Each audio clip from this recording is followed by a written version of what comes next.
ಯಾಕಂದ್ರೆ ಅವ್ರಿಗೆ ಗೊತ್ತಾಗ್ಬೇಕು ಇಂಥ ಮನುಷ್ಯ ಅಂತ ಕೆಲಸ ತಾವು ಇಲಾಖೆಯವರು ಮಾಡಬೇಕು ಅನ್ನೋ ಒಂದು ಮಾತನ್ನು ಹೇಳುತ್ತಾ ಮತ್ತೆ ನಾನೇನು ಹೆಚ್ಚಿಗೆ ಹೇಳಕ್ ಹೋಗಲ್ಲ. ಯಾಕಂದ್ರೆ ಈ ಜಾಗದ ಬಗ್ಗೆ ಇಷ್ಟೊತ್ತು BV ಅವರು, ಪೂಜಪ್ಪನವರು, ನರಸಿಂಹಪ್ಪ ಮಾತನಾಡಿದ್ದಾರೆ.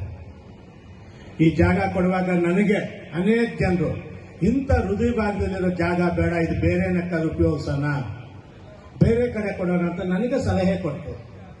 ಆದ್ರೆ ನನಗೊಂದು ಮನಸ್ಸಿತ್ತು, ಮಾಡಿದ್ರೆ ಇಲ್ಲೇ ಮಾಡಬೇಕು ಅಂತ ನನ್ನಲ್ಲೊಂದು ಹಠ ಇತ್ತು.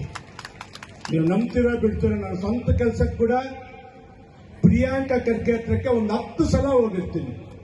ಇಲ್ಲ ಸರ್ ಬೇಕೇ ಬೇಕು ಅಂತ. ಅವರೇ ನಮ್ದಪ್ಪ ಅದು ಡಿಪಾರ್ಟ್ಮೆಂಟ್ RDPRದು ಕೊಡಕ್ ಬರಲ್ಲ, ಕ್ಯಾಬಿನೆಟ್ಗೆ ಬರಬೇಕು, ಸಮಸ್ಯೆ ಇದೆ ಅಂತ. ಇಲ್ಲ ಸರ್ ಇದೊಂದು ಕೊಡಲೇಬೇಕು ಅಂತ ಒಂದು 10-15 ಸಲ ಹೋಗಿ ಜಾಗನು ಮಂಜೂರು ಮಾಡಿದ್ರು. ನಮ್ಮ ಡಾಕ್ಟರ್ ಮಹದೇವಪ್ಪನವರು ಈ ಜಾಗಕ್ಕೆ ಸುಮಾರು ಒಂದು 5 ಕೋಟಿ ರೂಪಾಯಿಗಳನ್ನು ಕೊಟ್ಟಿದ್ದಾರೆ. ಉಳಿದಂತ CM ಸ್ಪೆಷಲ್ ಗ್ರಾಂಟ್ ನಮಗೆ ಕೊಟ್ಟಿದ್ರು. ಅದು DMF ಎಲ್ಲ ಒಟ್ಟುಗೂಡಿಸಿ ಒಂದು 10 ಕೋಟಿ ರೂಪಾಯಿನಲ್ಲಿ ಈ ಭವನ ನಿರ್ಮಾಣ ಮಾಡ್ತಾ ಇದೆ. ಬರೀ ಇದು ಭವನ ಅಲ್ಲ, ಒಂದು ಅಧ್ಯಯನ ಕೇಂದ್ರ ಕೂಡ.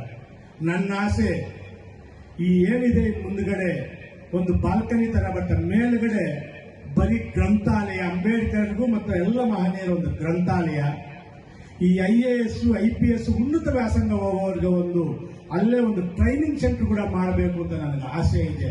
ಖಂಡಿತವಾಗ್ಲೂ ಅದನ್ನು ಮಾಡೇ ಮಾಡ್ತೀನಿ ಅನ್ನೋ ಮಾತು ವೇದಿಕೆಯಿಂದ ಹೇಳಕ್ಕೆ ಇಷ್ಟಪಡ್ತೀನಿ. ಯಾಕಂದ್ರೆ ಬರೀ ಭವನಗಳಿಂದ ನಾವು ಸಾಧಿಸಕ್ಕೇನೂ ಆಗಲ್ಲ.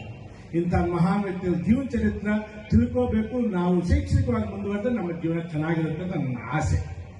ಹಾಗೆ ಈ ಒಂದು ಭವನದಲ್ಲಿ ಸುಮಾರು 750ರಿಂದ 1000 ಸೀಟ್ ಬರುತ್ತೆ. ಏನೇ ಪ್ರೋಗ್ರಾಮ್ ಮಾಡಿದ್ಮೇಲೆ ಇನ್ಮೇಲೆ ಎಲ್ಲ ಪ್ರೋಗ್ರಾಮ್ಸ್ ಇಲ್ಲೇ ಮಾಡಬಹುದು.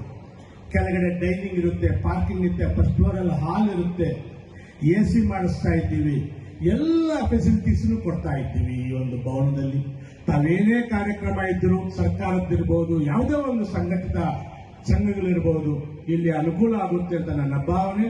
ಇವತ್ತು ಸುಮಾರು 10 ಕೋಟಿ ರೂಪಾಯಿನಲ್ಲಿ ಸದ್ಯಕ್ಕೆ ಭವನ